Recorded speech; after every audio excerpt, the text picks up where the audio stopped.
Thank you very much. Good evening, friends. This is a wonderful day, wonderful evening to share. And this dialogue, I'm very, very grateful to continue, and it will continue because it's an ongoing dialogue between us.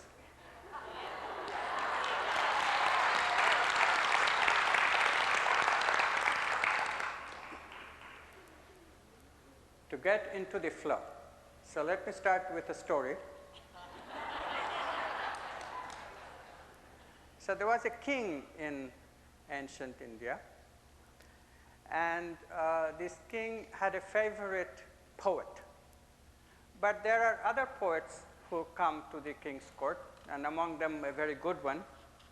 And the courtesans are always saying, why does the king like that one and not this one? So the king says, all right, there will be a demonstration. So on this particular day, first walks in this other poet, great poet as he is, and the king asks him, this other poet, the one that he doesn't like too much, in front of everybody, he shows, look, there is something ahead of you. Give us a verse, O great poet. And the poet sees what he sees, and he says, a dead wood, tree, dead wood lies ahead. Dead tree, dead wood lies ahead. In verse. So the king says, oh, great, wonderful. Now he winks at the court people and enters the other favorite poet of the king. And the king says, oh, great poet, something ahead of you, please give us a verse. This other poet looks in wonder and says, oh, what a beauty. This wonderful tree which has lost its juice temporarily is shining ahead. Wonderful tree which has lost its juice only temporarily is shining ahead. And the court people immediately understand what the difference is.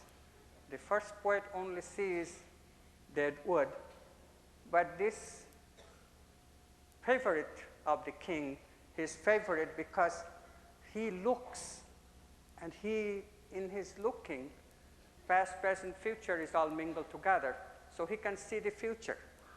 This dead woodness is only temporary. And it will become, as soon as the juice is back, as soon as spring is back, it will become more productivity and flowering. And he can see the flowering. So it is that ability to be in the flow, where we can see. We can see sideways, we can see backwards, we can see sideways in time, backward in time, forward in time. We can see better. It is that flow experience that we want to create. And we shall have it. So, let's start with a reminder of who we are. Since we have this transparency projector, you should use it. So this is who we are. Who we are flowers from the collective unconscious, as Carl Jung put it. This was Carl Jung's favorite way of depicting ourselves, that we are all connected underneath collective unconscious. It's like we are islands, but connected by the bedrock, right? The water is deceptive. separation. The Easterners call it Maya. Underneath it's all one bedrock. Consciousness is one. Collective unconscious. Beautiful concept. How it comes to us is via two selves. That's the other part of the remembering.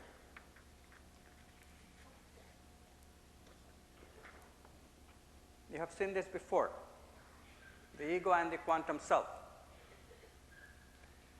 When mind is analytical and we are identifying with it, right? When the mind is analytical and when we are identifying with it, then we are in our ego. But in Ramtha's language, when mind is analogical, then we are identifying with the quantum self. So it is this going from the ego into the quantum self in that transition that the flow experience is. That's when a deadwood tree becomes juicy in the future, but the future mingles with the present. So how do we know, or do we know, that we are this quantum self? Now, you see, my job is an interesting one, because of course you know intuitively, otherwise you wouldn't be here. The job of the scientist is very interesting. The job of the scientist is to prove this in experimental metaphysical way, in an experiment that everybody can verify and check out. So this experiment has been done.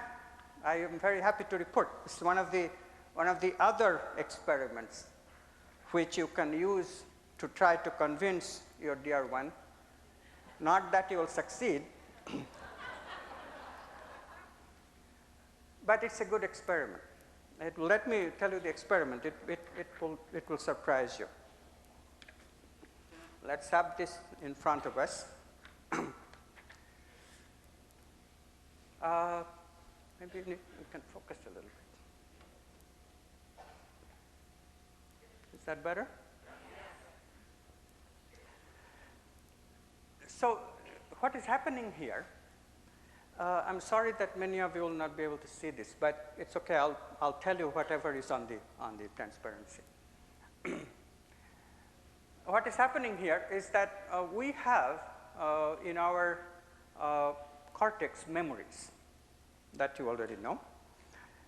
Now, when a stimulus comes, it's memorized. So then we can excite the memory and can have a simulated sensation. Scientists have known this for quite a while. You know about the monkey whose pleasure centers were stimulated and the monkey couldn't stop and died eventually from too much pleasure. It's true, it's true. They have enormous difficulty of stopping pleasure. So we know about the centers which can stimulate most of the sensations that we have. So imagine that a brain is being touched by an electrode and that's simulating a touch to my left hand. Okay? And I'm aware of it. Now, what is very interesting is that any stimulus does not reach us immediately. I talked about this a little bit last night. The truth is that when a stimulus is applied, we are not aware of it immediately. In fact, we are aware of it to give verbal presentation only after about 500 milliseconds, half a second. Imagine that. There is a sensation, and you are not able to verbalize that somebody touched my left hand until half a second later. Why is half a second? Because there is, of course, a primary event of collapse of the possibility wave, but then there is a reflection in the mirror of memory, remember, that causes our ego structure, this whole conditioning business. It is that reflection in the mirror of memory that is taking 500 milliseconds, and after that only I see. But this is because we go along with this. We'll come to that. So this is something to remember. This 500 milliseconds of processing of secondary stimuli from our recorded memory. I'm looking at Mary, but I'm not looking at her for the first time. I'm looking at her this time plus yesterday, plus day before yesterday, plus 2 minutes before, and all these Marys are connected with seeing this particular present Mary. That's my problem. And this is taking that 500 milliseconds. Now, this is true of any stimulus, be it an actual touch stimulus or a simulated stimulus. It takes 500 milliseconds before it reaches our verbal awareness. Everybody understands? So, here is an experiment which can now be thought about in terms of this, but there is something very peculiar here. So what we do, we'll have a cortical stimulus which is given first. Cortical stimulus means what? This is the simulation stimulus. Really, there is no real stimulus. It's just a cortex memory that has been activated by touching it suitably with an electrode. Okay? So cortical stimulus applied, and that's the 0 of time. That's what you see over here. So it says cortical stimulus starts here. Right? Now, then 500 milliseconds later, we expect the sensation of the cortical stimulus, correct? But we have made a variation in this experiment. After about 300 milliseconds after the cortical stimulus, the artificial brain excitation, one applies a real stimulus. And this one, to distinguish from the touch on the left hand, imagine that this is touch in the right hand. This is a real touch. So there is a simulated touch of the left hand, that's a 0 time, and then 300 milliseconds later, we have a skin stimulus that is applied, which is denoted by this. Okay? So skin stimulus, it arrives at the cortex almost immediately. It takes very little time for the stimuli, something like 10 or so milliseconds, to come to this cortex. So that's not a factor. So here is basically the skin stimulus, and here is basically the cortical stimulus, all right? So what your expectation is that we'll be aware of the cortical stimulus 500 milliseconds after it was applied, and we'll be aware of the skin stimulus, again, 500 milliseconds after that was applied, correct? That's what will make sense. Nothing else makes sense, right? 500 milliseconds we know is the secondary processing time. So cortical stimulus was applied first.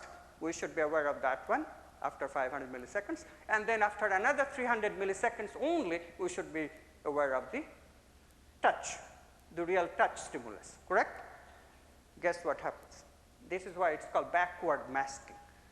When we ask subjects, subjects always say that they received the skin stimulus first. Very strange. Sense of time seems to be worked. They said they project the skin stimulus going backward. What is going on here? What is going on here? Very interesting. Very interesting. Now, there are many interpretations of this. Many interpretations of this. This one, some people go as far as to say that, well, here is evidence for time going backward. That's a very exotic interpretation. And it's possible to interpret this kind of experiment in many different ways, and it's good. Remember ambiguity? This is ambiguous. No question. But a very good interpretation, in my judgment, is the following. The cortical stimulus consists only of secondary processing. The skin stimulus also has primary processing. Cortical stimulus does not have it. In fact, if you look at the entire electrical activity of the brain, it's very telling. If you look at the evoked potential, as it is called, then it's very telling. There is no particular evoked potential because of the cortical stimulus, because that's just memory plane. Evoked potential is potential evoked by an external stimulus. There is no external stimulus for the cortical case. But in the case of the skin stimulus, there is external stimulus, and therefore there is an evoked potential, and therefore there is the onset of time zero. That's one way of looking at it, that invariably we are intuitively aware of that onset of real time zero. In other words, when a actual skin stimulus is present, cortical stimuluses get lost as just other memory replays, and we have no way of setting the time for them. We have no way of setting any ground zero for them.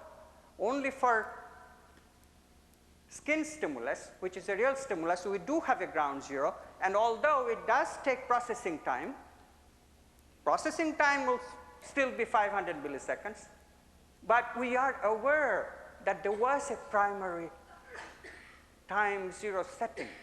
We are aware of it, in spite of the fact that, yes, we generally say that, well, now I am aware of it 500 milliseconds later, but we are, in some hidden place of ours, we are knowing, we have the knowledge that there really was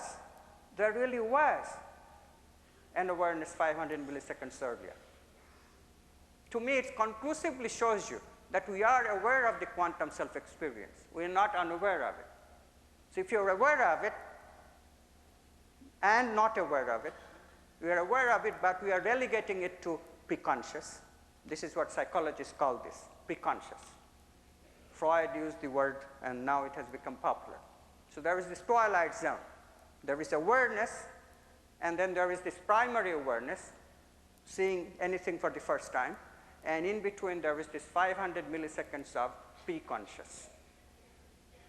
But we are aware that there was primary consciousness.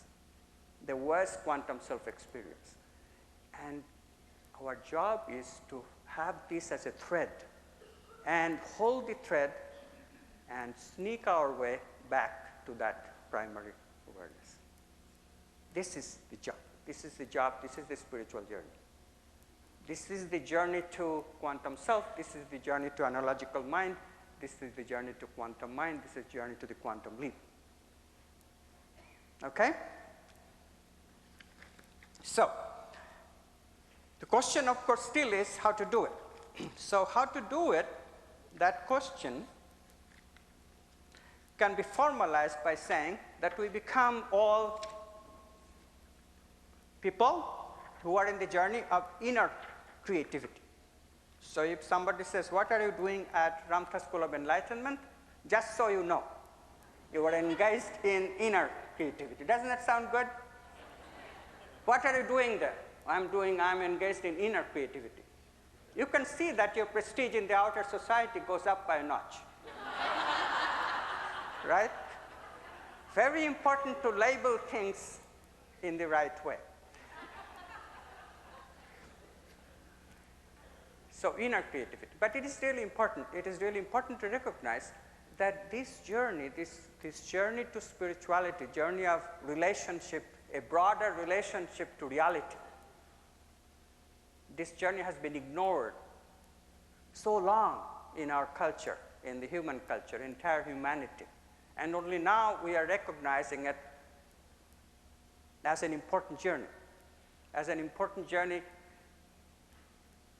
important at least. Some of us think that it is the most important journey, but at least as important as outer creativity, which is the exploration of science, music, and art, and all that. But this is no less important, and later on we'll see that it is indeed can be even more telling, more important. So creativity of inward exploration so that we can live new contexts of living. What do we discover? We discover contexts of living here. We don't discover contexts that can base a new science. We don't discover contexts that enable us to paint a new painting. We don't discover new music. But we discover something that is even closer to us. We discover how to live, how to love, how to have relationships, how to become alive in our day-to-day life, how to be happy. Those are the discoveries that we associate, that we thrive, that we intuit, and finally, that we become insightful about in the journey of inner creativity. And that changes us. Now, this is very important. This is very important. So, this is why you have to distinguish between belief and insight.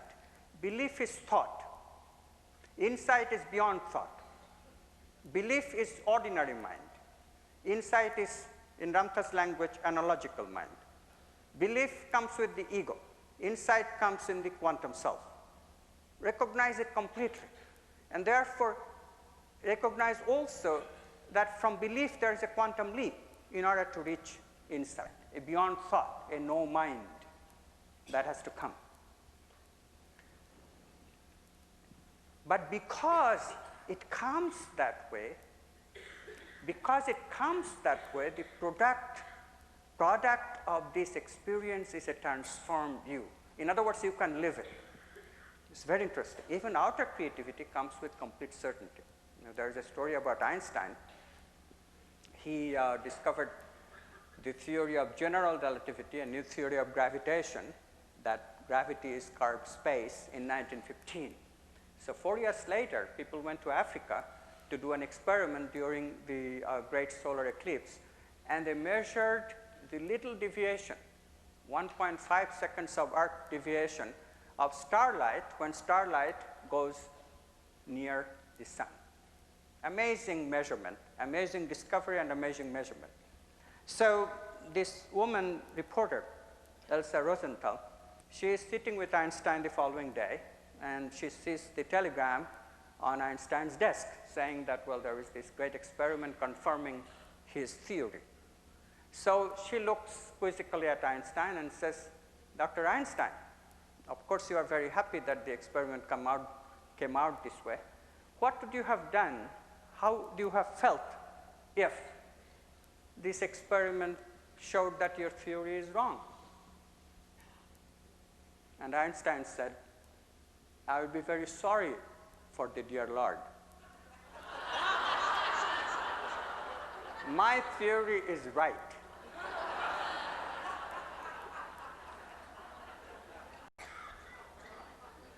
See, this is the thing. You have insight, then you know. You are certain. You have insight, you are certain. Reality is certain knowledge. Certain knowledge. There is no uncertainty there. You have penetrated the quantum uncertainty. You have penetrated all uncertainty. You are certain. How is it certain? Because it's not a subject-object measurement. You were the knowledge. In insight, we are the knowledge. We are the knowledge directly. There is no separation between us and the knowledge. This is why insight is not in thought. Thought is separation. Experiencer, thinker, and thought. There is separation. In insight, there is no separation. Thinker and the thought are one. The observer is the observed. There is no difference between the two. There is no subject-object split.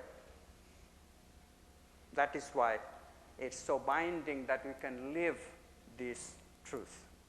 So this is why all the elaborate stuff that you do in your practice here or any other true spiritual organization that you might go to, there also will encounter other practices. But all true spiritual organization will always give you practices. They will not give you belief systems. They'll give you practices and that can take you to these insights, that can trick your thinking mind into making a quantum leap to this insight. So the job is to convince yourself that the mind really is a quantum mind. How many of you have seen a little bit of experiment already since I talked to you about this Saturday night? That mind is quantum can be studied simply by looking at the fact that mind obeys an uncertainty principle, namely that you can either focus on the content of thought or you can focus on the direction of thought. Please raise your hand. How many of you did that already? Wonderful. But the rest of you could do it also. Please try, because it is very important to convince yourself that yes, the mind can take a quantum leap because it is a quantum object. It just has become conditioned to behave classically. See, it is very predictable, no question. Ordinary mind is very predictable, right? So what do masters try to do? Put monkey wrenches all the way because of this predictability. They don't want your predictable ordinary mind. They want you to be in the quantum mind. So one way of doing this is put chaos in your lives.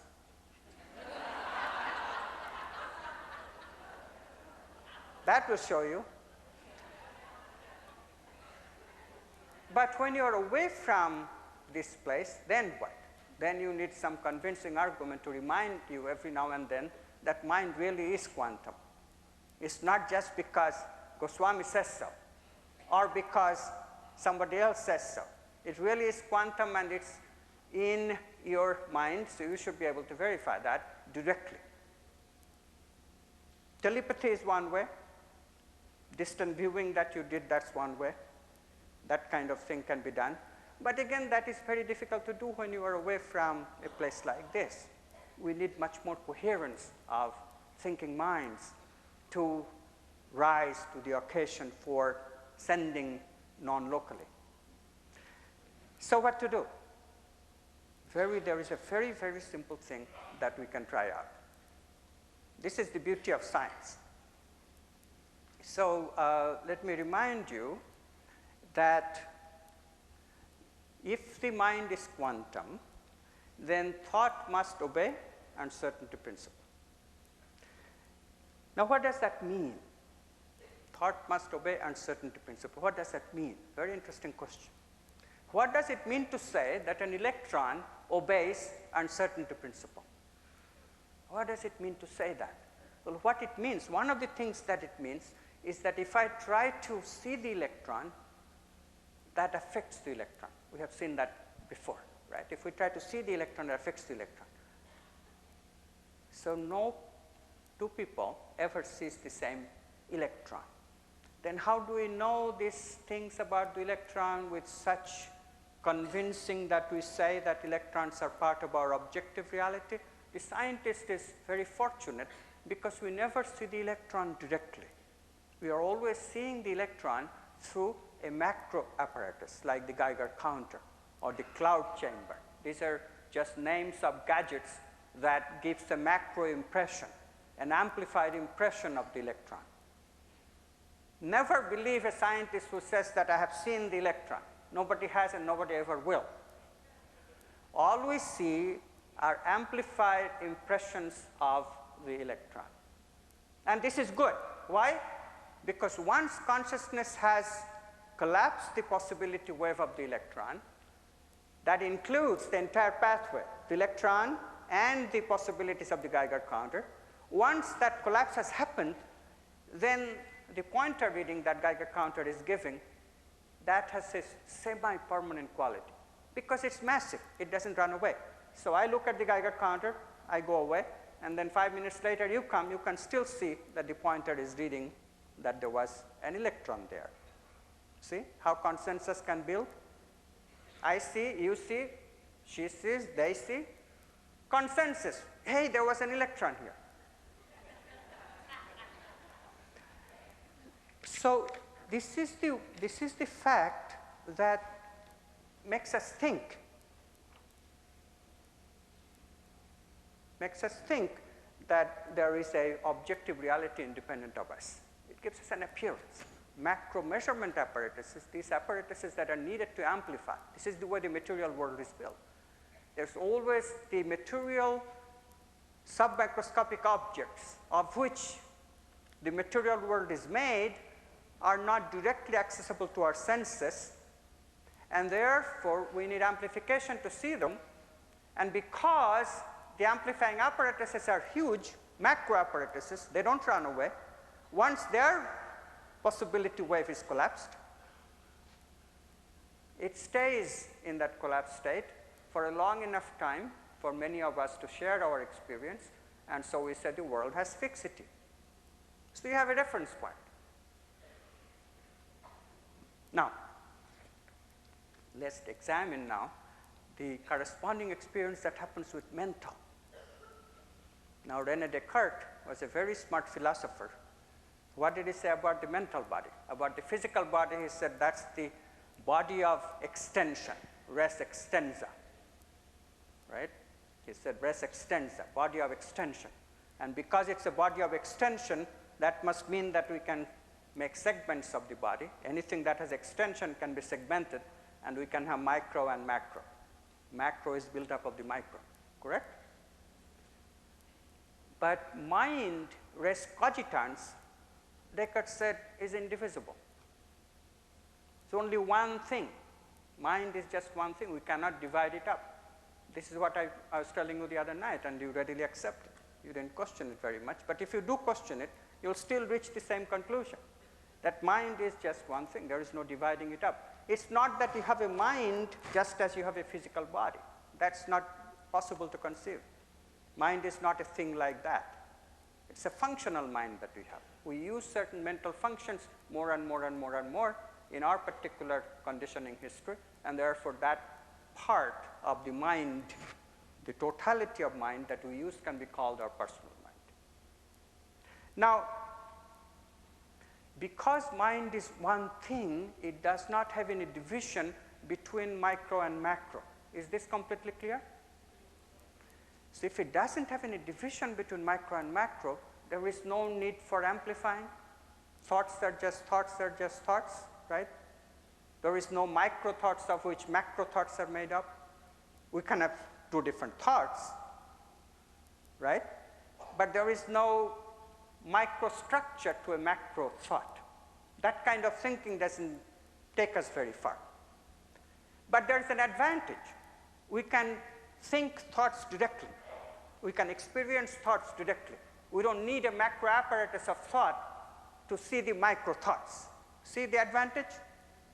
What's the disadvantage? Disadvantage is that our seeing, our experiencing a thought affects the thought, right? That uncertainty principle. Enough so that if I experience a thought, you cannot experience the same thought. See the problem? So what happens? Can one form consensus about thought? Suppose I say I'm now thinking that there is a unicorn here. But you didn't know that thought. Can you think that thought? You can think that thought upon hearing that thought, but you could not think of that thought before you heard it. See the difficulty? Unless we become correlated in some way, then of course we can share each other's thought. But that's a special case. That's when thought's non-locality is becoming apparent. And once in a while, such non-local thoughts are thought by all of us. In moments of extreme empathy or moments of extreme love, we share each other's thoughts. But except for that, we cannot share thoughts. It's a good thing too. Isn't that a good thing? We never know what is coming in thought, right? Because there is no such thing as our thought. However much we claim some thoughts to be our thoughts, but they're really, in the conditioned realm of thoughts, there is no such thing as my thought. You know how many my thoughts I had in my entire life? Maybe 4, 5, 6. Those are the few times that I have gone beyond thought. Then you bring in a new thought that nobody ever, no human being at least, has ever thought about. How many times do we do that? Very few times in your life. And all these other times we are thinking each other's thoughts and we think, oh, I'm so original. Right? I once did an experiment. See, in academia, where I work, there is the absolute conviction of people that they're so original. They're all so great. And they're so individualistic. So I once went around, I don't know what the issue was, but there was a certain thing that was going on in politics. So I went around and asked questions of various friends of mine in the faculty. And they all, of course, gave the same opinion. And then I showed them that, look, everyone gave the same opinion. Where is this individuality? Where is this originality? They didn't stay bashful for very long. But for a moment, I caught them. And that was true of me, too. I'm not excluding myself. We think that we have such different opinions, but we don't. We really get our thoughts from consensus. And this is how consensus builds, and this is why consensus is so dangerous for us. It straitjackets us. And only way to get out of consensus is precisely to recognize that we have become conditioned. We have not concentrated on insightful thoughts which can change us, which can really truly give us originality. We have the capacity, but we have limited ourselves to the past. We have limited ourselves to an image. We have limited ourselves to what society wants us to think. And we have completely forgotten the quantum self, the analogical mind, the no mind beyond these conditioned thoughts. We have forgotten our quantum mind, the capacity of quantum leaping. So, let's put this down on paper. Now we have, so mind is internal and material objects are external. Why? Because external is a shareable reality. We share the external objects, material objects, so that's external to us. Everybody can share it. Mind is internal. It's perceived as internal. Why? Because nobody else can share my thoughts, so it's internal to me. See how that external internal grew? So every time you have doubt about the quantum mind, think of this, that hey, nobody is seeing my quantum thought. It really still retains that much privacy. And the fact that it can retain that much privacy reminds us that although it is a conditioned thought, because actually some people will think of this thought sooner or later, but at this moment my thinking it precludes somebody else from thinking it, more or less, except for my correlated friends, who can think my thoughts, that's okay. Right? So there are ways that we can verify and gain faith that the mind is quantum. Once we have that faith, now we can be ready for quantum leaping, which is our objective. So I remind you again of the process for quantum leaping, the creative process. And this is very old scientific news now. Creativity consists of 4 stages. Preparation, that's the first stage, readily to be understood. We read, we listen to masters, we listen to suggestions, we listen to friends. We prepare every which way we can. For inner creativity, we meditate, we slow down, we visualize, we do processes, all kinds of stuff. And then there is a second stage, which is the stage of unconscious processing. We talked about that last night. This is a very important stage in which we let the possibilities proliferate, like the double slit experiments. We let our thoughts become ambiguous. Which slit did the electron pass through? Both slits. Which slit are we letting our thoughts pass through? As many slits as we can. We are not going to compartmentalize our thoughts. We are going to live with ambiguity. So if we do that, then we have lots of possibilities, a proliferation of possibilities, and then we are ready to choose. Because if there is enormous amount of possibilities, from this we may be able to choose the actuality which is a solution to the problem that I am pondering. For example, you want to know what love is. This is the real problem, right?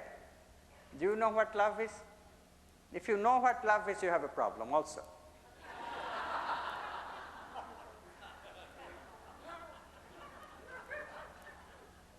Why? Because love is not thought, certainly. Love cannot be expressed in thought. If you know how to express love in thought, it's trouble for people whom you love. So it is those problems that we are studying, now we have to admit them in possibility, and we are admitting them in possibility by proliferating our possibility structure, which is the purpose of incubation. I was listening to a tape of Ramtha, who's talking about patience. Every spiritual teacher talks about patience. Patience is very important, very important. So patience, like a bird, like a chicken sitting on its egg. Incubation. What an appropriate name for the process. So we do that so that the possibilities proliferate and we don't collapse them. We let go. Possibilities proliferate. The temptation is, oh, let's see what's happening there, you know. But you must just sit, not do anything. So this happens, and then the sudden insight. This is the one that we call the quantum leap. Sudden insight, enormous joy, aha experience, people call it sometimes. Aha, right? And manifestation. That's the final test of creative insight, because if it was truly insight, then you can live it. Why? Because it's not arrived at analytically. See, anything that is arrived at analytically also can be negated analytically. See the problem? We have analytical insights all the time. They're not insights. They're pseudo-truth. Why? Because analysis depends on your basic assumptions. So you can always question your assumption and the analysis breaks down. It's not that analytical mind is not useful. After you have truth, or so you think, then you can test it by your analytical mind. If the truth does not stand up to the test of the analytical mind, then you know that the truth is not truth. The insight is not insight, it's pseudo-insight. That happens sometimes. So the analytical mind is always very good to test, and we say, well, to test that it is not. Test or negate your insight. If the insight stands up to analytical thought, then only it is insight. It has to stand up. So analytical mind is very good for judging not this, but it can never find this. Only good for not this. That's not bad. But it ain't the real thing. For the real thing, we have to go to insight. And when we do that, when we get an insight, then we can manifest it, because we are certain. When we are certain, there is no hesitation. There is no debate that's going on in the mind. There is no negation that is possible. And therefore, we can manifest it in our life. We can flower. Then we have learned the language of flowers, so we can just flower ourselves. So this is the idea. But this idea, these stages, there is a fundamental flaw in it. And you already can tell what the flaw is. The flaw is that this is, again, the scientist's old habit showing. Scientist's old habit is that linearize everything. Things aren't so linear. So actually, the process is not quite like this. What actually takes place is that we start with an intuition. This leaves out intuition. So we start with an intuition. We have to have an intuition, otherwise we wouldn't be here. We intuit that there is quantum self. We intuit that there is possibility of perpetual happiness. We intuit this thing, otherwise we could not start our creative process. You know that it's going to be an arduous process, or maybe it is going to be a very short process. We don't know. But we know that there is a process that we have to go through. Why should we subject ourselves to a process, any process, if we didn't intuit that there is going to be something that we truly value? This value is what we intuit. Of course, today, there is a very large segment of our population who doesn't believe that there is anything of value that anybody can live. So you notice that in our movies, it reflects in showing that only the absolute nincompoops, if I can use the word, they are the only ones with value. It's very interesting, like Forrest Gump. How many of you have seen that movie? It's an interesting movie, isn't it? But then you wonder why Forrest Gump is the only one who can have value. Why can't we all have values? That reminds me of a story again. So Forrest Gump goes to heaven. Right? He deserves it. We know that. But at heaven, as you know, St. Peter stops him at the pearly gate, and he says, Forrest, even you have to answer 3 questions. So here's the first question. How many seconds in a year? So Forrest Gump says 12. How did you get that? He says, that's easy. January the 2nd, February the 2nd.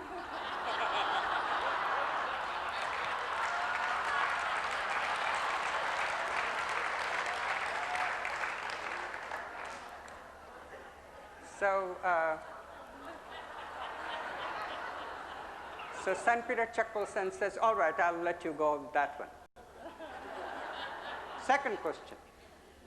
How many days in the week start with a T? Forrest Gump says 4. How did you get that? Well, that's easy. Look, there is Tuesday, Thursday, today, and tomorrow.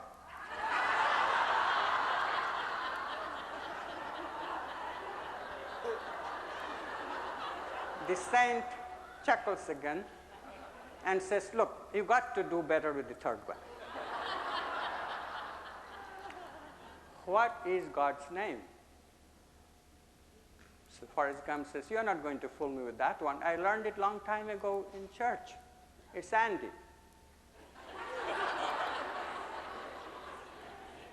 How on earth did you get that? And Forrest Gump says, didn't you hear the hymn? And he walks with me, and he talks with me.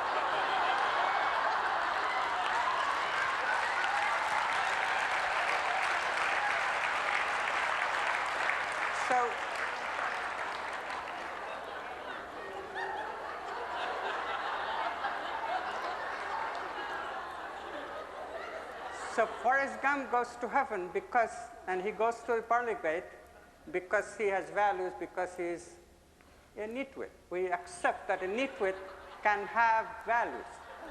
He believes in God, he's a good guy, but we don't believe for a moment that we can be that good guy. Let the other be good. Not me. I have to look for myself, numero uno. See the problem of the society that the society is having? How to come out of that the values are for somebody else who don't quite understand, who are less than par performance in the brain department. Only those people can have values. So we have doctors in our movies who somehow have a brain operation or some kind and then become a good person, right? There was a movie like that. But no normal person can be a good person. This is the wisdom today. We are trying to come out of that. We're trying to come out of that. When we come out of that, we have to have a value structure. And the first part of that value structure is indeed an intuition that there is a reason for the value. Whom am I kidding? If I am stuck with this structure here in the ego structure, then I remain unhappy. So our problem is the ones that we are here, that ones that have gathered together here, our problem is that we have waked up to our unhappiness. We have become aware that there is a better way to live. This way of living is not satisfying our creative potential.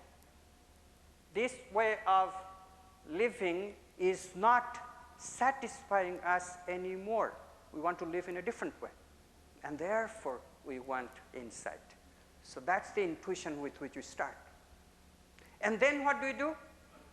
We prepare, but we alternate. I told you about this Frank Sinatra wisdom, do. That's what we do. We do and we be, and we do and we be. So it's not quite a linear process, right? We do, and then we just relax.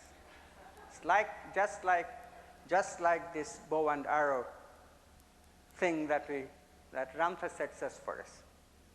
It's a good one, because again, well, all the doing, pick up the bow. I went there also today, and out of 20, actually, one shot actually hit the head. Can you believe that one shot actually hit the head? It's nice.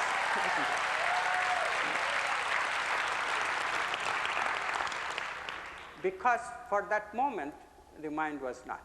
When the mind is not, things can happen. And so we go out there and we learn, and this learning, this is the thing, you must recognize that the next day you might go and nothing might happen.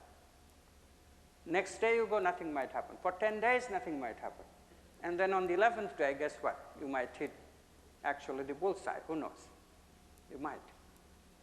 So it's not the fact that you become expert in this. There is no expertise in creativity. Can you grasp that one? This is very important. Neither success nor failure. Very important. There is no expertise. It is just that, doing and being. So sometimes we are absolutely gung-ho and striving. Strive. Other times we just relax and do nothing.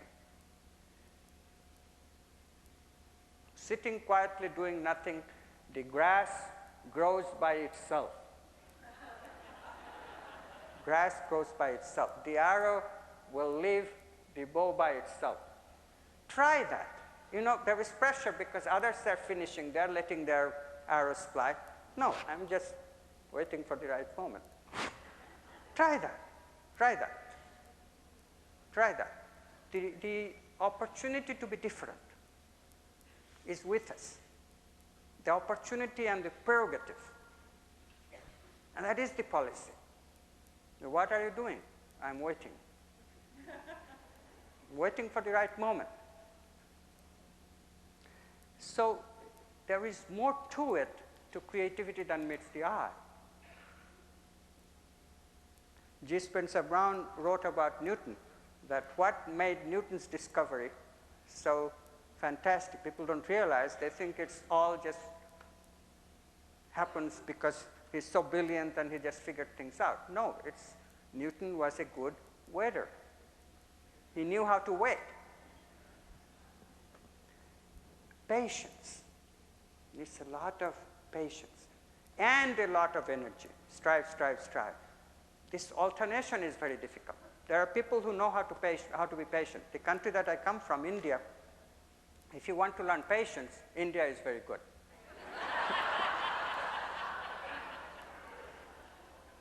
See, nobody has this do-do-do approach because it just won't work over there. And you go to the airport, you wait for 2 hours, and then you are told that the plane is not going to leave today. It's very, very good for learning patience. But then you come to America, and if you are patient, people will say, "You stupid, why are you so patient? Go ask for it. Shout." And somebody will take notice and things will happen. Go. That's why I changed my name to Swami to Goswami, right? Go.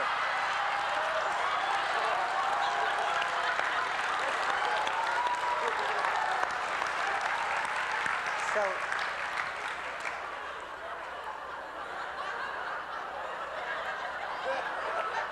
but we have this polarity. See, we have on one hand it is patience, and on the other hand the ability to strive, and we have not struck a balance. Whole humanity has always done this. There is either the ability of being patient or the ability of striving, but this putting two and two together is so rare. And hopefully in this age we are going to create a balance. It is very important to really recognize how difficult it is to do both, paradoxically, because they are antithetical. How can you do both? How can you be patient at the same time strive? How can the mind, which is always moving, can be still and then also at the same time be striving? This is very difficult, certainly very difficult for the thinking mind. So what is Ramta's advice? Well, go into the hindbrain. That's good. Go into the middle brain or the back part, limbic brain. It's a very good advice because in the thinking mind, this part is very difficult to do. So the process is this then. We talked about tangled hierarchy yesterday. And it is that tangled hierarchical relationship of being and non-being. We do it alternatively, snake biting its own tail. So we become doing to get into non-doing, to get into doing, to get into non-doing. Are you getting a hang of it? Very interesting process. Doing and non-doing. So we do our process. The processes that are set up here are very much like that. It's all doing and non-doing. You have to do, because this is what the ego is necessary. There has to be a motor action in creativity. Creativity is not just sitting. If that were so, the East is very good in meditating, you know. If that were so, the East would have been fantastic today. But the East is not so fantastic, because they know how to sit, but they don't know the doing part. And here the problem is opposite. We know how to do here, but we don't know how to be. And we have to do both. There is no alternative. And this is our challenge, and this is the challenge that you are taking up. This is the challenge that you are taking up by coming here. And once you are in it, once you are in the creative journey, you can stop. You cannot stop for a variety of reasons. But the number one reason is that intuition. At the end of it, there is that possibility of you, a new you, a transformed you, a happier you, and there is no question that such is the case, because you see people around us who are, and they are happy, and they are fully realized in their potential. We have teachers. We have a teacher here, disembodied being to be sure. But there is no question. You know, I was having a conversation with Ramtha today, my first conversation with them. It was very nice. It was very, very, very good. Very, in a sense, it is very good for a scientist to talk to a wise person of this kind, because of this tangled hierarchical relationship that I could see. Because I know things that I know that will intellectually puzzle him a little bit. I certainly know that kind of stuff. But on the other hand, it is also very clear to me that although I knew such stuff that I could teach him, at the same time, there is no doubt in my mind that who teaches who is a very debatable question in front of this person. Reminded me of another story while I was sitting with him, because this thought is going on to me, should I talk with him about the quantum stuff, razzle-dazzle him a little bit? You know, because we have, after all, a 35,000-year-old guy. He doesn't know very much about all this stuff that we know now, right? Right? But then I thought of this story. See, this is a very beautiful story. So there is a person like me. So he goes to an island, and he's a Christian minister. You know, we scientists have become a little bit like that, right? And he finds three old people who don't know how to say the Lord's Prayer. So this guy says, oh, I have to teach them. Poor guys, never going to go to heaven or any such place because they don't know the Lord's Prayer. So he takes the trouble for 3 months, he teaches them the Lord's Prayer. And now finally, the last day of his stay, these people are pronouncing it just right. He's very happy. Oh, what a good job I have done. I've given them the quantum lesson. So he's living by his boat. He's halfway gone. And suddenly he says 3 figures flying through the air. He's very amazed. Who are flying? And birds cannot be this big. And they come near, and it's clear that these are the 3 old folks. He's absolutely amazed. He says, what are you doing here? And these guys, they say, hey, look, you know, you taught us, you are so kind, but as soon as you left, you have forgotten it. So please teach us again.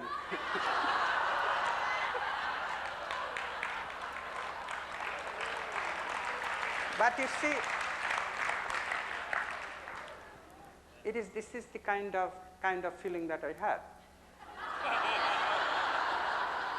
Who teaches whom? So with with this kind of recognition of who teaches whom, you set up the relationship with your teacher, always. But you have to pretend that you can teach your teacher even. You see, one of the questions that Ramtha asked me was that, well, what did you learn from your listeners? It's always very important to have a tangled hierarchical relationship with, always important to have a dialogue. See, here we are having a dialogue.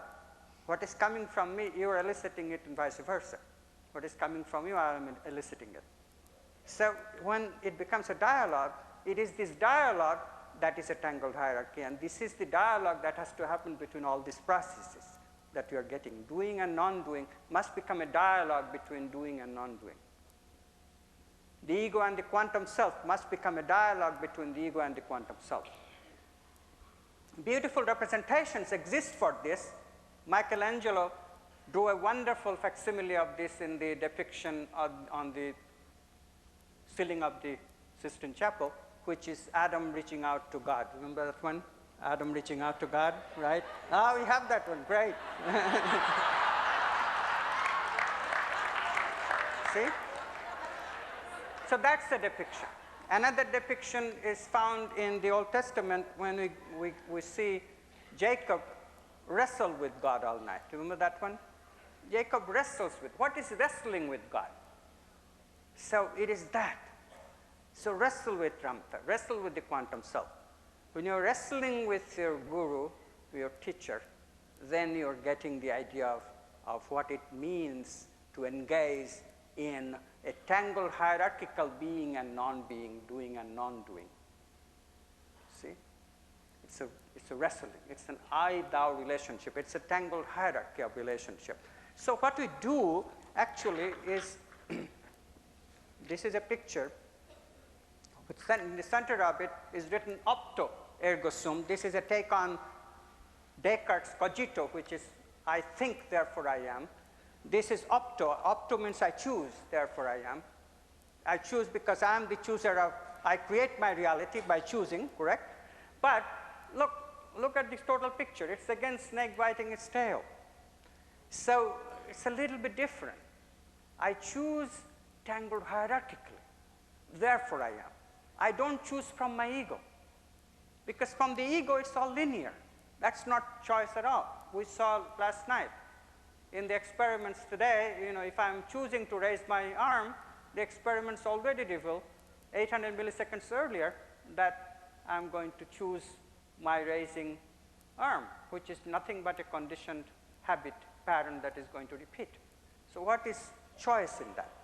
We do have choice of saying no. We do have choice in the case of an ambiguity. There we might choose between alternatives. Those choices we retain. But we have to go one step further. We really have to choose the creative work from a deeper level of being, from the tangled hierarchical being, from the being that is the quantum self. We must leave our ego self behind and create in that dance in which we and the quantum self are encountering.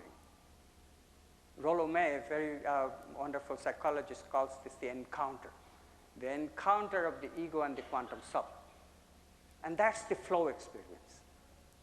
That's the flow experience from which a dead tree becomes alive in your mind's eye. You can see its aliveness. You cannot see the aliveness in your linear mind.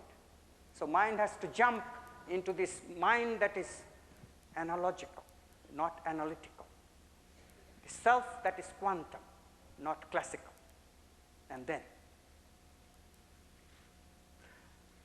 So this is the process, and in this process, when we can thrive, then we have the insight, and then we can live it. This is mental creativity. Okay? That's as far as you will go with mental creativity. But there is another way to be creative, which is very wonderful. And this is also part of the teaching here at this school. So I want to emphasize it somewhat. We don't have time to do too much of it, but let's do a little bit of it. And it is the creativity of the body, what I call the creativity of the body. Very important for us, because we have a habit of living separately from our body. Mullah Nasruddin, remember him? He is traveling with a guy who is an academic, very knowledgeable in grammar. And Nasruddin is the boatman in this case. So this guy is prodding Nasruddin about his knowledge of grammar, and Nasruddin says, I never learned grammar. So he says, oh my God, half of your life in that case is totally lost. So Nasruddin says, oh yeah. All right, so after a while they have gone a little bit, and they're not going very much anymore. So the guy says, what's going on? He says, I have a problem.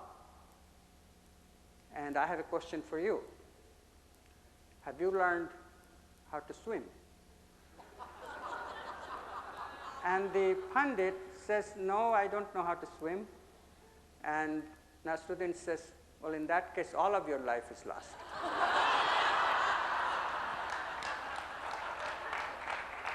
So the body is very important. We must not only learn grammar, but we must also pay attention to the body. Now, what is very important for the body is to recognize that there are quantum modes in the body. And these quantum modes, although not very familiar in the West, some people are knowledgeable. William Blake wrote a wonderful poem in the 18th century where he said, energy is eternal delight. So he's talking about, he knows vital energy. He's not talking, energy, the physical meaning of energy. Today we just assume that it's physical energy, right? And somebody says energy, it must be physical energy. You know when physicists learned the word energy? Guess. When? Not Newton. He never used the word energy. 1837 was the first time when physicists co-opted this word energy. Before then, energy meant vital energy. And now we have reversed the situation so much that if you say energy, a physicist would already say that, no, we know that there is no energetics anywhere in this stuff that you're talking about. So what are you talking about? And you say vital energy, and they will shout dualism, broken record. Now the dualism problem has been solved because we know that consciousness can collapse simultaneously modes of the vital body, the mental body, and the physical body together, quantum modes, and therefore dualism doesn't apply. Consciousness is the mediator, and there is no dualism in this. So having understood that, how do we verify these modes of movement of the vital body? Actually, there are some very simple methods. And let's see, but you probably already know quite a bit about the vital energy. How many of you feel quite confident that you know vital energy and vital movements? Not very many? Okay, let's do an exercise. Let's do a little bit of exercise, and you will get it within 5 minutes. Really, it's very, very simple. Very, very simple. Okay, sit comfortably. Sit up if you are lying down. That's all. Sit comfortably, but sit, because it's important to sit for this little exercise.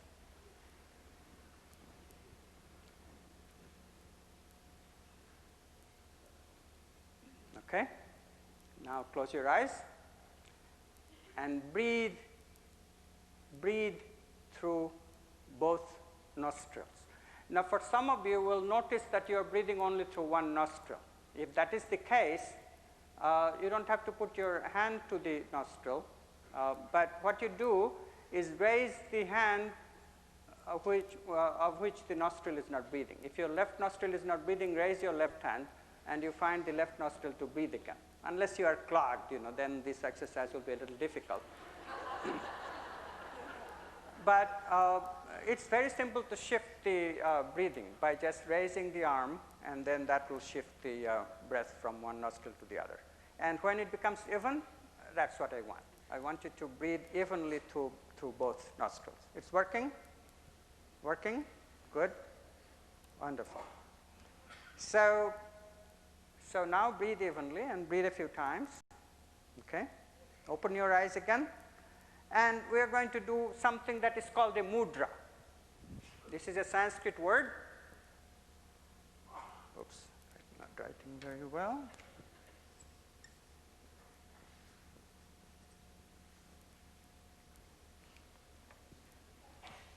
Okay, you're with me? Mudra. So we'll do this. This is a mudra. See that? Mudra. Hold the index finger and the thumb together, make a circle with it, and the other 3 fingers are like this, together. Okay, this is the mudra. All right? So close your eyes now again. Have this mudra and breathe in through your right nostril. Breathe in through your right nostril. Hold it. Breathe out through the left nostril. Hold it. Breathe in through the left nostril. Hold it. Breathe out through the right nostril. Hold it.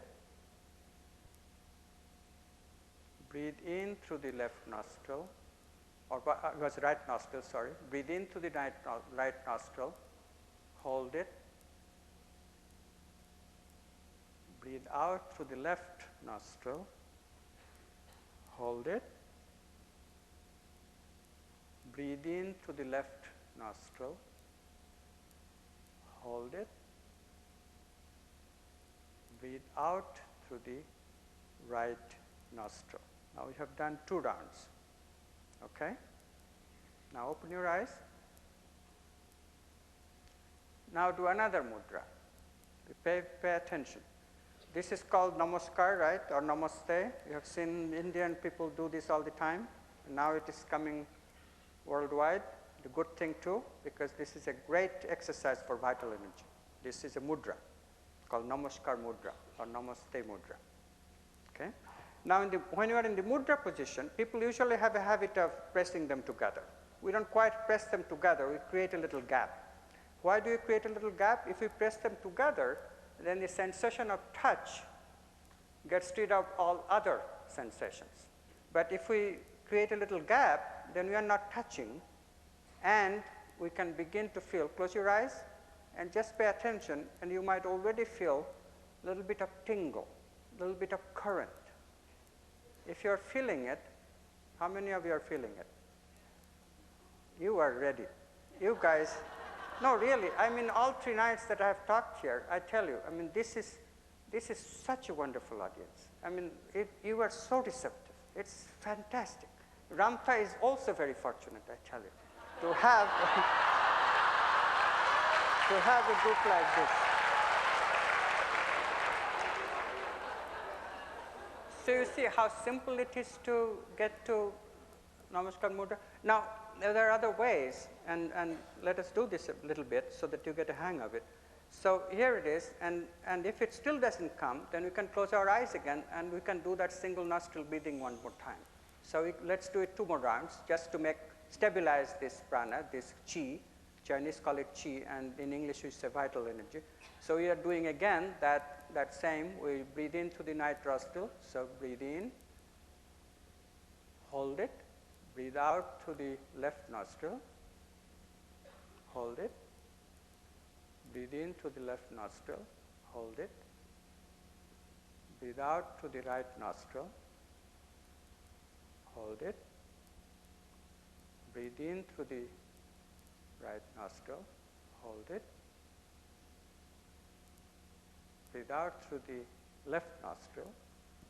Hold it. Breathe in through the left nostril. Hold it. Breathe out through the right nostril. That gives us 2 rounds.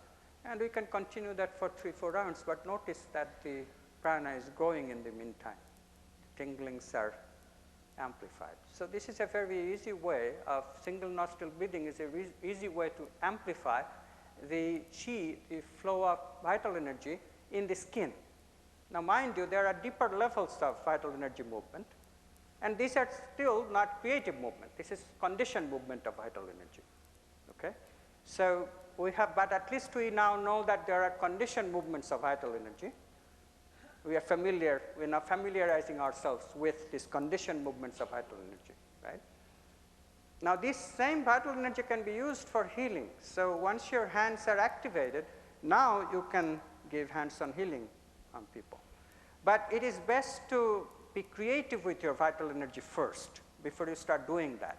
You might think that, well, this conditioned flow will heal somebody. It does have some curative power sometimes, because the reason is that your vital energy is not the same as his or her vital energy, and therefore when you are applying this on somebody else, it might have just the infusive power that he or she needs for healing. So I'm not denigrating it by any means.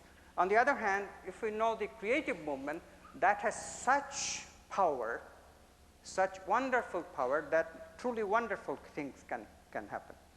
Now, the conditioned movements of vital energy is not as unknown. It's as simple to experience them like this, but we also know how to experience them in other places. We are quite familiar with them.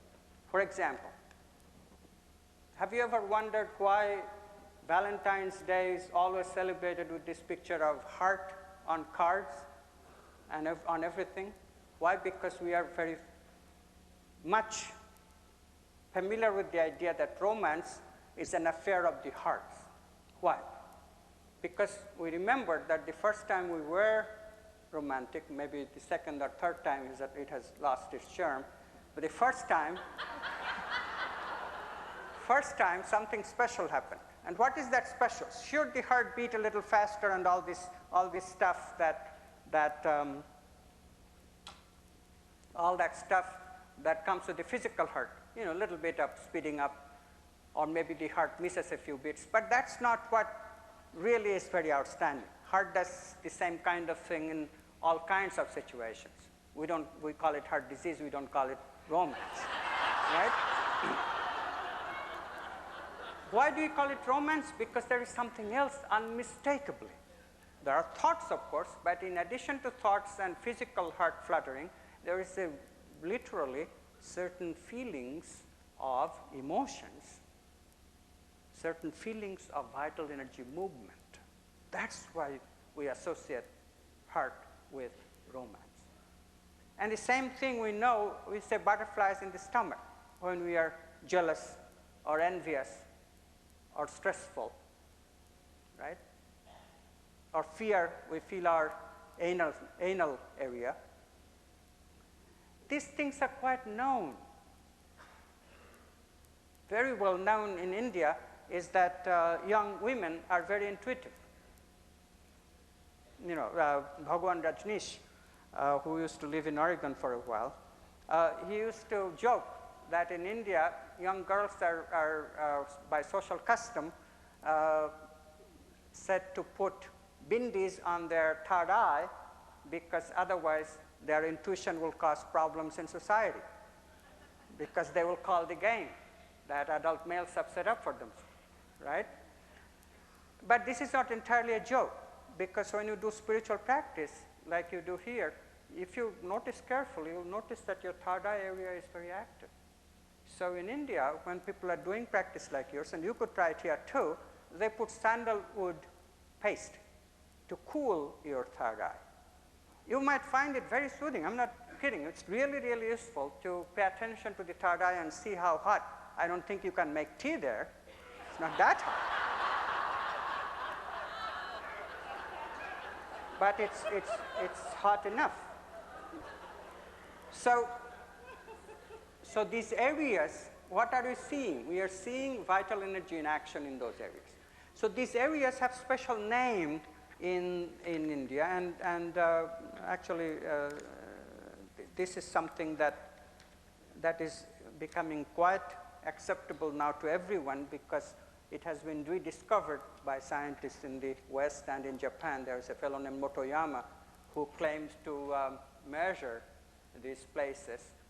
And these are the places, chakras, where we say that the possibility waves collapse together Not the mind. Mind is involved only with the neocortex, but the vital body. The vital body and the physical body are being collapsed, those possibilities. So here are places which are very important for our self-identity, but almost universally we have forgotten these identities. So when we say chakra activation, we mean to regain our self-identity with the rest of the body. When we say creativity of the body, we are talking about relearn the activation of vital energy in the centers. We know only of conditioned movements. We have not had any creative movement in these vital energy patterns for a very long time. So yes, creativity of the mind is important, and we have done great things in the external world with the creativity of the mind.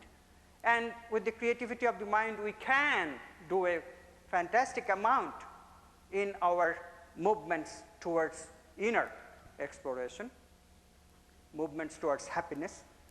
But there is one problem that the mind cannot solve. This is the problem of the instincts. The instinctual emotions, that anger, jealousy, envy, fear. You know, the entire teaching of Ramtha, or any spiritual teacher, can be summarized by saying that spiritual learning, spiritual creativity is about transforming these instinctual emotions, such as fear, into love. In chakra language, we say that the lower chakras have to be, the vital energy has to be raised from the lower chakras into the higher chakras, beginning with the heart.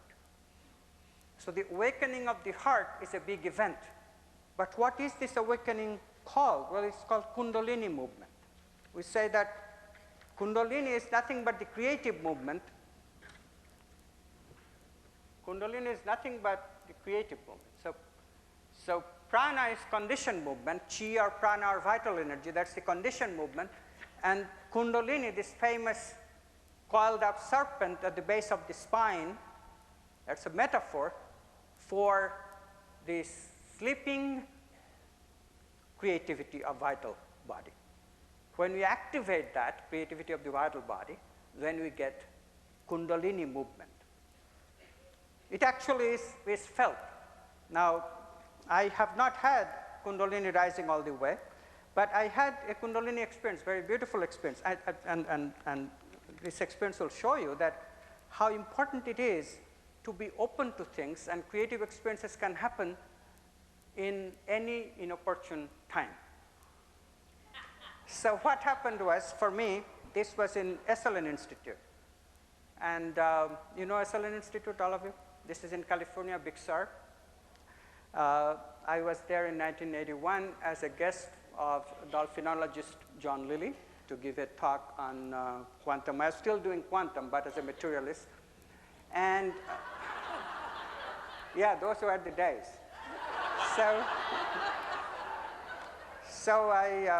But I'm also a prude and still very much of an East Indian, and had problem with some of the nudity. So at 6 o'clock, a friend calls me and says that, hey, there is a Rajneesh meditation going on, would you come? So of course I go, and they do a 4-part meditation. The guide explained that you shake your body, and then in the second part you dance, and you dance closed eye.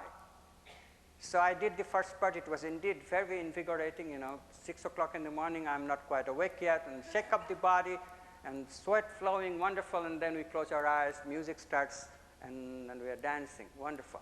And then I suddenly collide with somebody, and I open my eyes, and I see these bouncing boobs looking at me. I tell you, that was a moment of such embarrassment for my East Indian mind. I'm dying inside. Oh my gosh.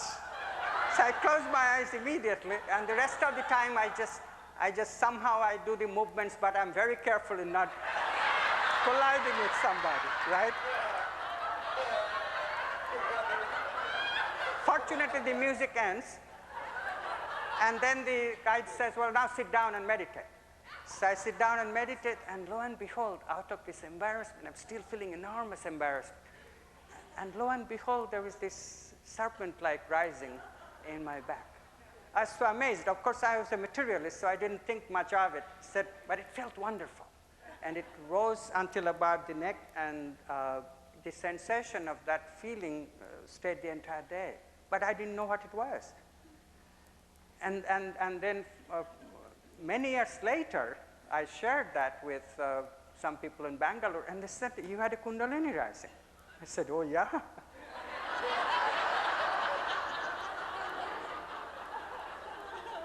Then I became curious about this, and since then I practice this pranayama, the practices of the kind that I showed you, very regularly and religiously. But nothing like that has happened yet. See, beginner's mind is a very good one. Beginner's mind is a very, very powerful, very open, because that not knowing, and yet be so open to your ultimate embarrassment, like you know, you're doing your bow and the bow breaks. There was I tell you, this is very interesting. It's extremely interesting. There was this Zen master in Japan who became a Zen master, but his enlightenment is a very enormous story. It's a little bit out of our society to talk about this kind of story. You'll see why. But I'll tell you this anyway. After all, what have we to be abashed about? But this Zen master, how he became Zen master, is that is a very interesting event in his life and anybody who hears about this story. So this guy is very knowledgeable, extremely knowledgeable in all scriptures. He knows everything. He can cite Sanskrit, he can cite Tibetan, and he's not enlightened. So his guru says, what to do about this guy? So finally he has an idea. He's very Ramtha-like. So this guy says, well, all right, I know what to do. So there is a big ceremony coming up, and this guy, being so knowledgeable, always performs his ceremony, right? And it's tomorrow. So morning comes, and the guru calls this guy in his office and says, well, eat this potion. So, well, guru's order, so the guy eats the potion. Guess what is in the potion? It's beans. So the ceremony time comes, and the guy, you know, he's a big Tibetan guy, right? There is a time when he has to prostrate and sit down first. He sits down, and there goes a huge one, right?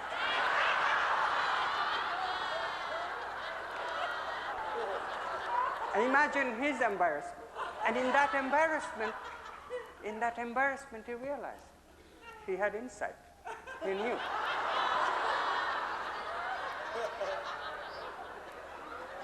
So embarrassment is a very good one. Don't be embarrassed about embarrassment. So this is the thing. We try everything, and whichever one works. Right? So first we learn the creativity of the mental. Second, we learn the creativity of the vital. Now, creativity of the vital is also very important for healing, because in healing, the wisdom is rapidly growing that there is a quantum process involved, quantum healing. Deepak Chopra has written a beautiful book called the Quantum Healing. Why is it quantum? Because if you think of healing, a mental thought, admittedly there is emotion associated with it, a mental emotional thought can make you sick or can make you heal yourself.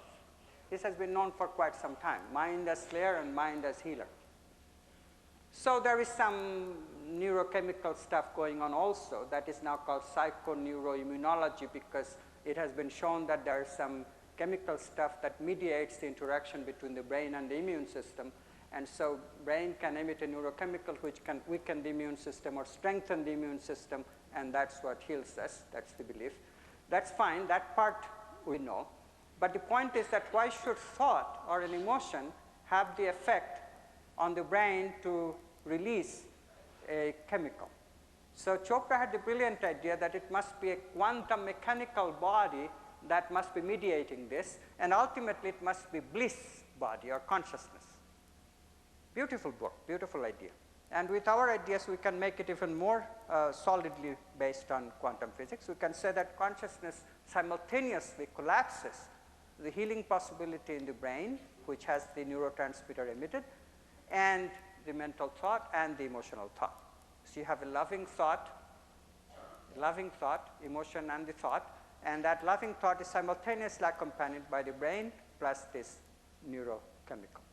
And that's going to cause the healing. So you're beginning to understand this part. The beauty of this also is that we notice that there is not only the mental body, but also the vital body. This is where East-West medicine can come together. Because in Eastern medicine, they don't very much care about the physical body. Their system is that there are many diseases which simply happens because there are imbalances in the vital body. And if you don't cure these vital body imbalances, then your disease will recur even if you have healed it. For example, cancer often is curable with chemotherapy, but it comes back. Whereas if you take care of the vital body, then it may never come back. There really are wonderful examples that many physicians have written books about, including Deepak Chopra, where spontaneous healing of cancer is reported. And all of this healing, Chopra says, is quantum healing, and I completely concur.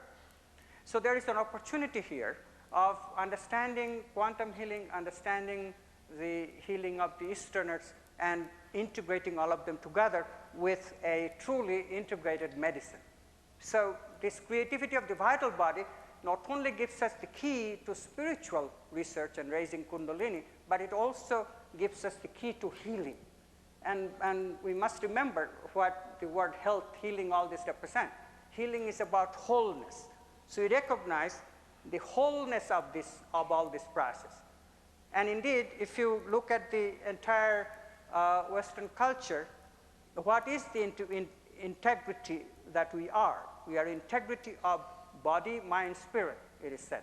But spirit in this sense is not spirit, the Godhead. What is spirit in this sense? Spirit that moves, which is vital energy actually. So when we say body, mind, spirit, it's a reunification of body, physical body, vital body, the mental body. And when you are integrated in this way, then we are whole. And then we are ready for the ultimate miracle. So what is the ultimate miracle? Remember this 5-body structure that we talked about the other day? I mean, this is not complete by any means. I was talking with Ramtha, and Ramtha says, there is more than 5 bodies. And I actually agree with him. I'll tell you why I agree with him. So here is the physical. Here is vital. And here is mental.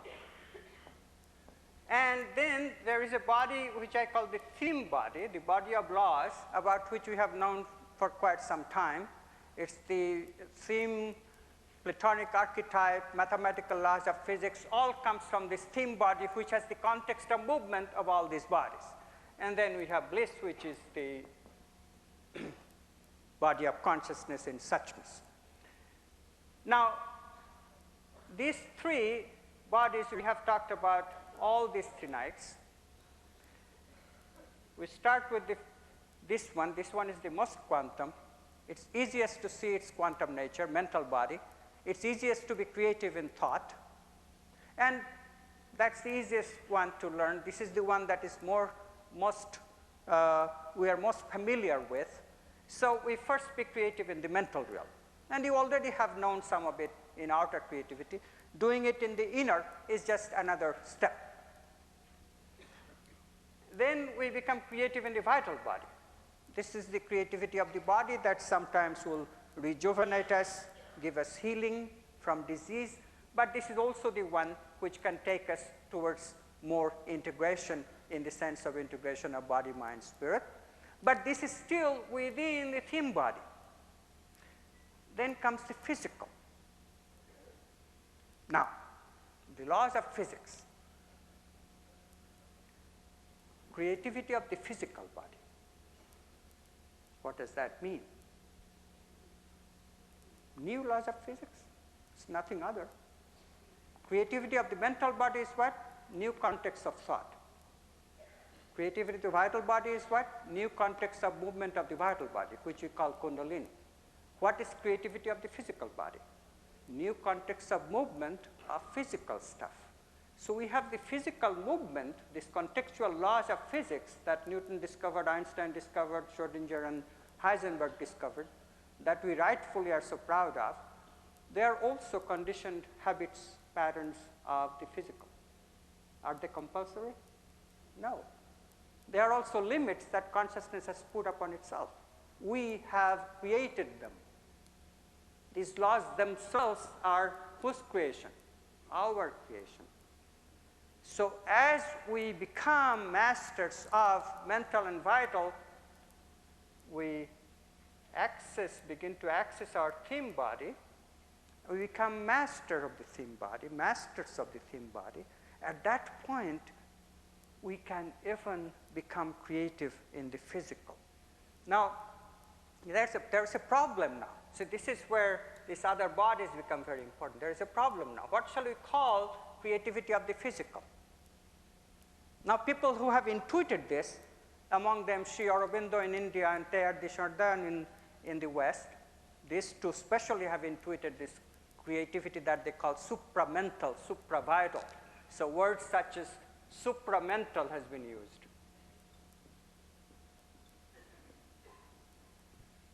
And I have the word supravital. These are appropriate, but at some suitable point, we might as well introduce new bodies.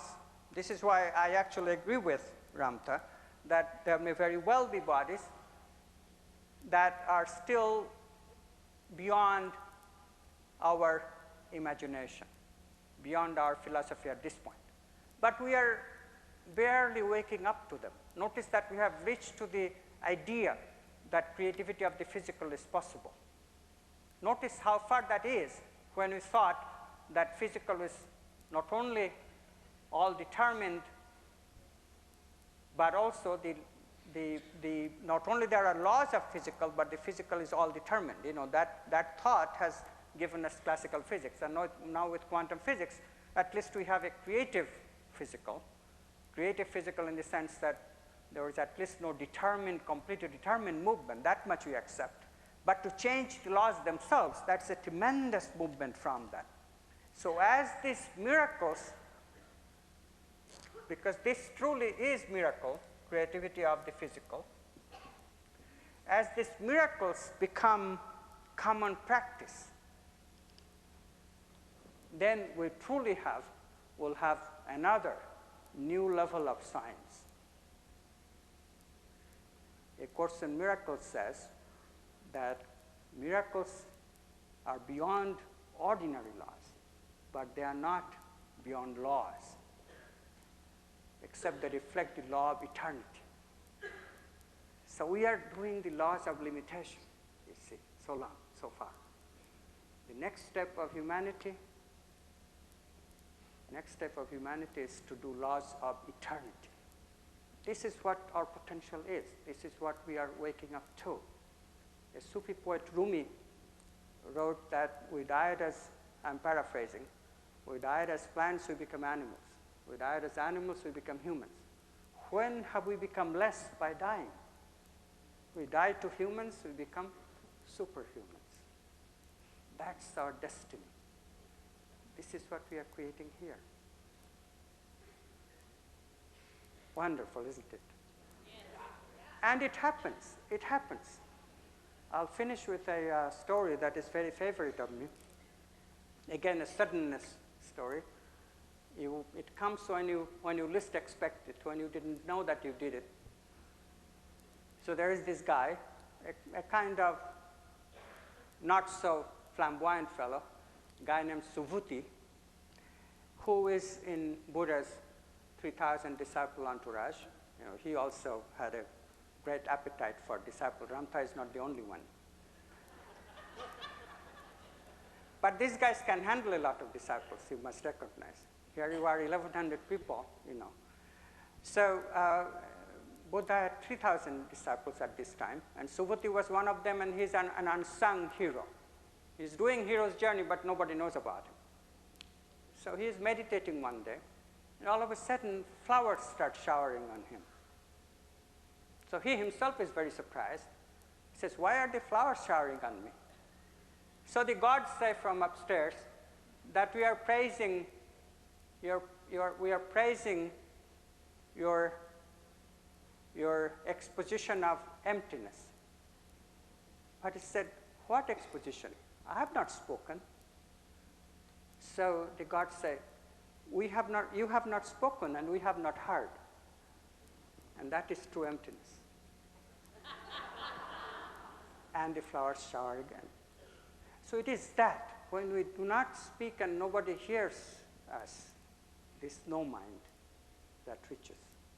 And then it happens. It may happen in the moment of ultimate embarrassment. It may happen in the moment of ultimate joy. It may happen in the moment of utter nothingness. Nothing going on. And yet the potential of that moment is everything can happen. The realization that I am all can come in that kind of moment. It is to that moment that we wake up. It is at that moment that we are fulfilled. It is at that moment that we are ready to be superhuman. Thank you very much.